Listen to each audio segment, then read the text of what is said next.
धनी ससुराल। आज सुबह से ही रेणुका देवी खाने की तैयारी में लगी थीं। आज उनकी बेटी शादी के 6 महीने बाद मायके आ रही थी। खाना कृति के पसंद का ही बन रहा था आज। वेनू, बेटा जा जरा दुकान से दही ले आ, कृति के लिए बूंदी का रायता भी बना दूं। क्या माँ, जब जानती हो जीजी आने वाली हैं तो ये सब तैयारी कल ही कर लेना था। ना देख रही हो बाहर कितनी तेज धूप है। बस इस गर्मी में मुझे ही दौड़ाओगे आप। वेनू ने जवाब दिया। अरे अपनी जीजी के लिए इतना नहीं कर सकती तुम। रुको रेणुका, मैं ही ले आता हूँ बिटिया के लिए दही। कौशल, कृति के पिता, ने कहा और दही लेने चले गए। सारी तैयारियां हो चुकी थी, अब बस इंतज़ार था कृति के आने का। तभी घर के सामने चमचमाती कार खड़ी हुई। उसमें से भारी भरकम साड़ी पहने हुए कृति उतरी। ऊपर से नीचे तक सोने से लदी हुई। कृति के पति उमंग उसके घर वालों से मिलकर चले गए। रेणुका और कौशल ने अपनी बिटिया के लिए हीरा जैसा लड़का ढूंढा था। कृति का ससुराल मायके से बहुत ही ज़्यादा संपन्न था। कृति को खुश देखकर दोनों बहुत खुश थे। कृति सबके लिए कुछ न कुछ लाई थी। खाने की टेबल पर कृति अपने ससुराल वालों के बारे में बता रही थी। बहुत ही अच्छे हैं उसके ससुराल वाले। माँ बाप दोनों को संतोष हुआ कि चलो बिटिया खुश तो है। अरे माँ, ठंडा पानी लाओ।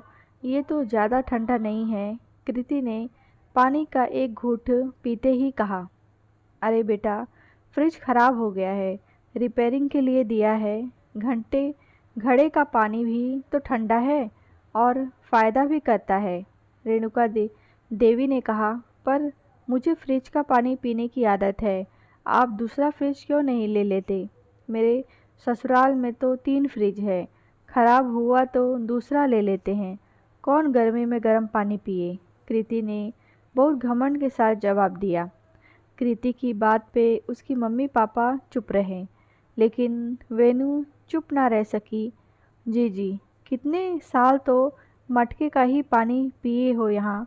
फ्रिज तो बहुत बाद में आया था, अब आपको फ्रिज के पानी की आदत हो गई। कृति को गुस्सा आ गया। रेनू ने वेनू को डांटा भी। रेणुका का बहुत मन था कि अपनी बिटिया से बात करे, लेकिन कृति सारा दिन अपने मोबाइल में ही लगी थी। कभी पति से, कभी सास से, कभी ननद से।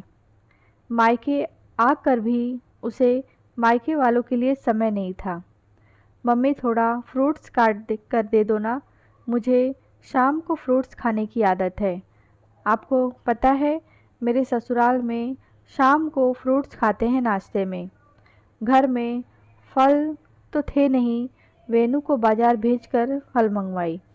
बिटिया को यहाँ किसी भी प्रकार की कमी नहीं होने देना चाहती थी रेणुका, लेकिन शायद अब वो पहले वाली कृति नहीं थी। वो उसे मायके के प्यार दुलार से ज़्यादा ससुराल की संपन्नता ज़्यादा प्रभावित कर रही थी। बात बात पे सिर्फ ससुराल की बड़ाई। लो बेटा, आ गया नया फ्रिज। वो दुकान वाला बोल रहा था कि पुराने फ्रिज में कम से कम 15 दिन तो लगेंगे ही, इसीलिए मैं ये नया ले आया। कृति बिटिया, अब तुमको मटके का पानी नहीं पीना पड़ेगा। कौशल ने पुराने फ्रिज की जगह नया फ्रिज सेट करवा दिया।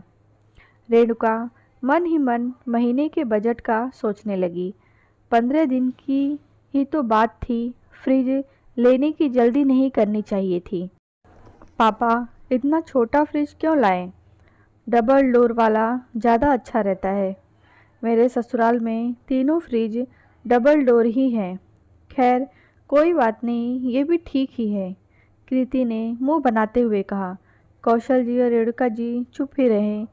क्या हो गया उनकी बेटी को, शादी के बाद इतना बदल गई।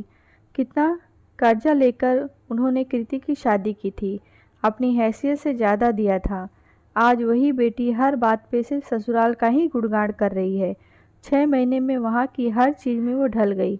मायके के 24 साल बेईमानी से हो गए। उफ, लाइट चली गई, मेरा तो दम घुटा जा रहा है। आप लोग इन्वर्टर क्यों नहीं लगवा लेते? मेरे ससुराल में तो पता है नहीं चलता कि बिजली कब चली गई कब आ गई, कृति ने अपने पल्लू से हवा करते हुए कहा। चलो ना जीजी, आज छत पे सोएंगे। याद है पहले गर्मियों में कितना मज़ा आता था, सब ऊपर सोते थे। साथ में चलो, इसी बहाने पुरानी यादें ताज़ा हो जाएंगी। हाँ बेटा, मैंने छत पे बिस्तर लगा दिया है।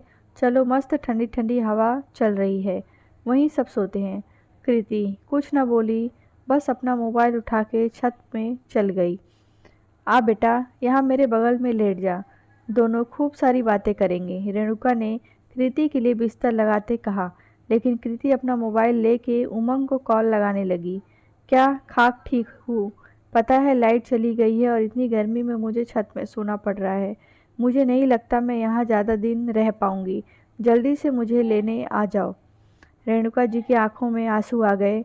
वो कुछ न बोलीं, पर सारी रात आंखों में ही काट ली। अब वो कृति बात बात में ससुराल का जिक्र करती, लेकिन घर वाले चुपचाप सुनते रहे। पापा, आप एक एसी क्यों नहीं ले लेते? इतनी गर्मी में कूलर फेल हो जाते हैं। मेरे ससुराल में तो सबके कमरे में एक एक एसी लगी हुई है। कौशल जी कुछ बोलते उससे पहले ही रेणुका ने बोल दिया, बेटा, हम तेरे ससुराल वाले जितने अमीर नहीं हैं। हमारी जितनी चादर है उतना ही पैर फैला सकते हैं। मानती हूँ तुझे संपन्न ससुराल मिल गया है, लेकिन इसका मतलब ये नहीं कि तुम अपने मायके की कद्र ना करो। पूछो अपने पापा से कितना कर्ज लेकर तुम्हारी शादी करवाई है। अरे उतने पैसों में हम नया टीवी, नया एसी, नया फ्रिज, क्या नया घर भी ले लेते। तुमको उस ससुराल की कद्र है, लेकिन जिनकी वजह से वो ससुराल तुम्हें मिला है उनकी कद्र नहीं गई। अरे बेटियां अपने घर की बुराई भूलकर उनकी अच्छाई बताती हैं, और एक तुम हो कि अपने मायके की बुराई कर रही हो। बेटा, मैं भगवान से प्रार्थना करूंगी कि तुम हमेशा खुश रहो, लेकिन तुम्हें यहाँ उतनी फैसिलिटी नहीं मिल पाएगी जितना तुम्हारे ससुराल में है, क्योंकि हमारी एक और बेटी है जिसकी हमें शादी करनी है, ताकि उसे भी तुम्हारी तरह संपन्न ससुराल मिल सके। कहानी आपको कैसी लगी है कमेंट बॉक्स में बताएं। कहानी अच्छी लगी हो तो लाइक करें, शेयर करें।